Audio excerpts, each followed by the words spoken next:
Hey everybody, this is Lena. We're going to read Spellbook of the Lost and Found.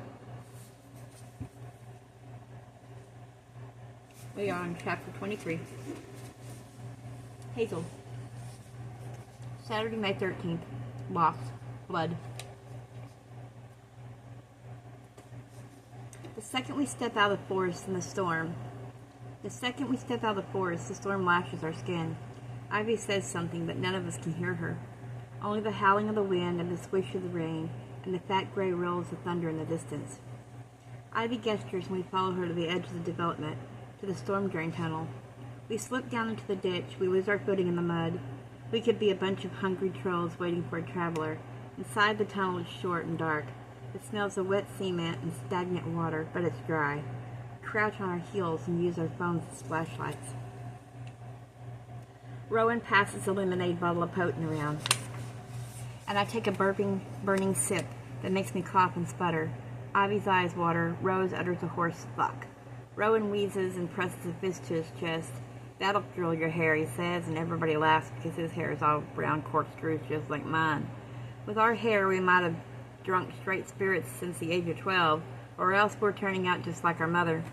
I push that thought away from my mind. I'm doing this to bring her back, even if she was a pretty shitty mom. I take a great gulp of the potent and my throat's aflame. Olive winces. "I don't think I'll be able to taste anything ever again." Rowan laughs. "It's not just the taste that's burning. The world's already feeling kind of soft around the edges." Rose looked up from the spellbook. She's been bent over. "There's just one problem with this tunnel," she says. "No tree branches to write our words on." But I know how to make a tree. I jump up and grab a marker and start to draw.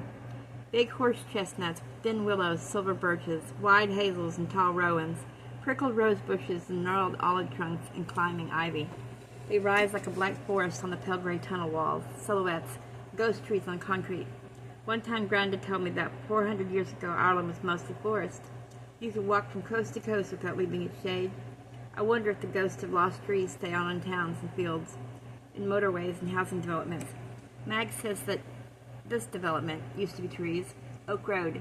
They named it for the trees that they felled to build it, and nobody lives here except rats. And us. When I'm drawing a whole forest, I sit down, and I'm breathless. My heart's right up against my ribs. "What do we do next?" Rose whispers. "We write our losses on the branches," I tell her, my eyes on hers, dark and wide. I give her a red marker, and she moves to the other side of the tunnel, to the big rose bush I drew. The rest of us sit in silence and watch her. Olive doesn't say this is nonsense. Rowan doesn't warn us it might be dangerous. We just sit all lit up from the inside with Mag's potent, and we watch Rose uncap the marker and turn her back to us and write her losses on the branches of the rose bush.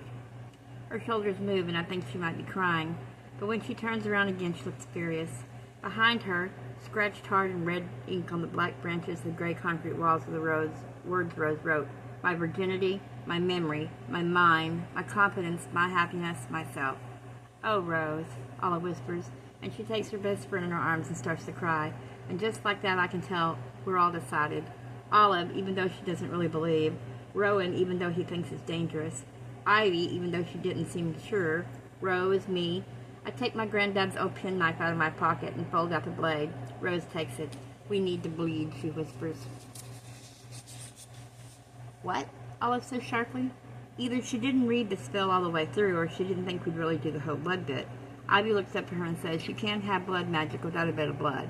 "Yeah, but," Olive starts to say, but before she can do anything, Rose has slashed the knife out through the meaty part of her palm and is making a fist so that the blood drips down.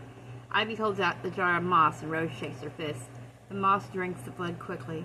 I take the knife from Rose and cut my own hand to bleed on the moss. The slash stings. Ivy takes the knife after me, then Rowan, even though he doesn't look happy about it. When he holds out the knife to Olive, she shakes her head. "No offense," she said, "but that doesn't seem safe." "Oh no," says Ivy. "Nothing about this is safe." But Olive looks at Rose, who's bunching the end of her dress up in her hand to stop the bleeding, and she squares her shoulders. "Fine," says Olive. "Give it to me."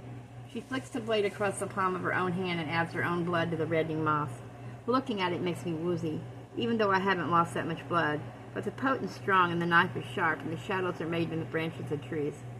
I remember why I'm doing this, for Rose, but also for me. So while Rowan crushes the berries into the moss with his fingers, and Olive unscrews the lid of the oil and pours it over the bloody mess in the jar, and Rose snaps the hazel branch in two and presses the sticky red moss into the center, and Ivy wraps the ivy vine around it. I write my own words on the wall. I write them small so no one will notice, but Rowan comes over and sees. I don't know what to say to him. I don't know how to explain. On the hazel branch in front of me, I've written her name, Amy Aislinn Kennedy, our mom. Not Dad, Rowan asks. I don't say anything.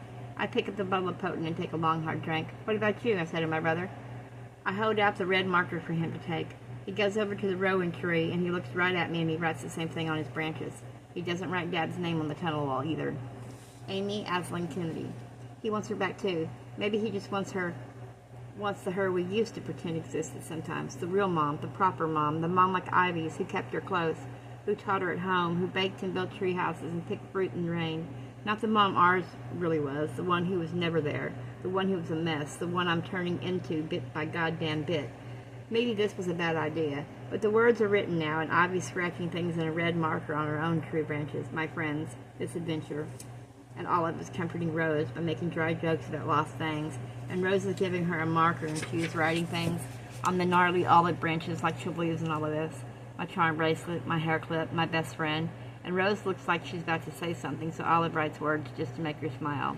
That drawing of a skunk Along Kavanaugh gave Rose when we were 8 years old. Several really great ideas for English essays and my first Barbie.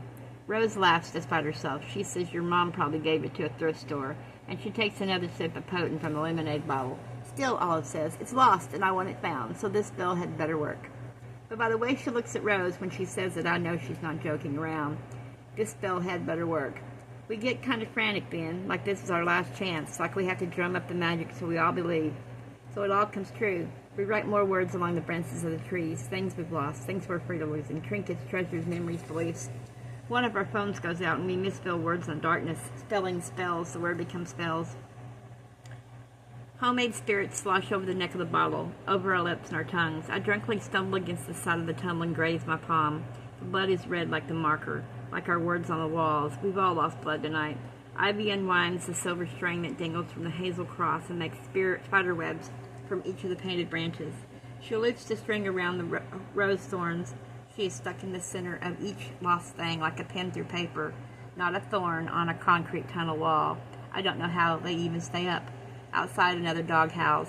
If the lights go out, you will never know the lost are listening. If you hear dogs barking, you will never know the lost have heard your call. If you hear the howling, you will know that the lost have answered. And just like that, the storm is eerie. Blue metallic light on concrete walls covered in shadowy trees. The howl of the wind and the dogs. Silver threads like the webs of fat spiders. Rose petals. Where do we get rose petals? By the entrance to the tunnel. Our blood on a clump of moss. We've all stopped writing on the walls. We breathe deep. None of us say anything for a long time. The rain falls on the roof on the tunnel outside. The wind stirs the dead leaves in the potato chip bags. Our phones go dark and we don't turn them on again. Then we hear a noise. The unmistakable sound of footsteps on the tunnel roof. Our eyes are wide in the darkness. The footsteps cross the roof above us and stop just at the edge where the entrance is. Our 5 heads swivel around together. We stare at the opening, but no one appears. Before I know what I'm doing, I grab the glass lemonade bottle by the neck and dive for the tunnel mouth in a half-crouched run. I hear Ivy shout out behind me. Outside there's the gray and the rain. My glasses blur with water, and I give them a swipe with my free hand. I look around slowly. There's nothing. No one. I crouch back down on the entrance to the tunnel and shake my head. There's no one there.